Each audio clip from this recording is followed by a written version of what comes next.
गणपति बप्पा मोरया। क्या आप जानते हैं गणपति बप्पा के नाम के पीछे मोरया क्यों बोला जाता है? इस कथा को जानने के लिए हमें चलना होगा गणेश पुराण में, जहां कहते हैं एक प्रसंग में कि दानव सिंधु ने देवताओं पर अत्याचार करना शुरू कर दिया। बेबस होकर के देवताओं ने श्री गणेश जी का आह्वान किया।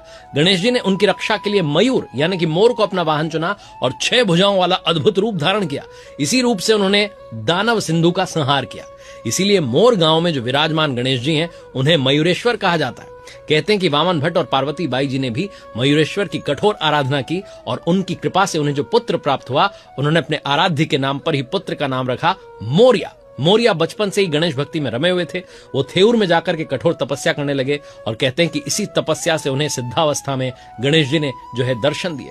धीरे धीरे उनकी ख्याति दूर दूर तक फैल गई। युवावस्था में ही वो गृहस्थ संत बने और अपने माता पिता के स्वर्गवास के बाद पुणे के पास में पवना नदी के किनारे चिंचवड़ में आश्रम बनाकर रहने लगे। वहीं से उन्होंने धार्मिक गतिविधियों को आगे बढ़ाया और दूर दूर से लोग उनके आश्रम आए और उनकी भक्ति ने उन्हें हमेशा के लिए अमर कर दिया। तो अब जब भी हम कहते हैं गणपति बप्पा मोरया, तो ये सिर्फ भगवान गणेश जी का जय घोष नहीं होता, इसमें उनके परम भक्त मोरया गोसावी की गाथा भी शामिल होती है। मोरया सिर्फ एक शब्द नहीं है, बल्कि ये भक्ति, परंपरा और आस्था को जीवंत रखने की ध्वनि है। एक ऐसा स्वर है जो भगवान को और भक्त को एक सूत्र में बांध देता है। तो आइए मिलकर बोलते हैं गणपति बप्पा मोरया।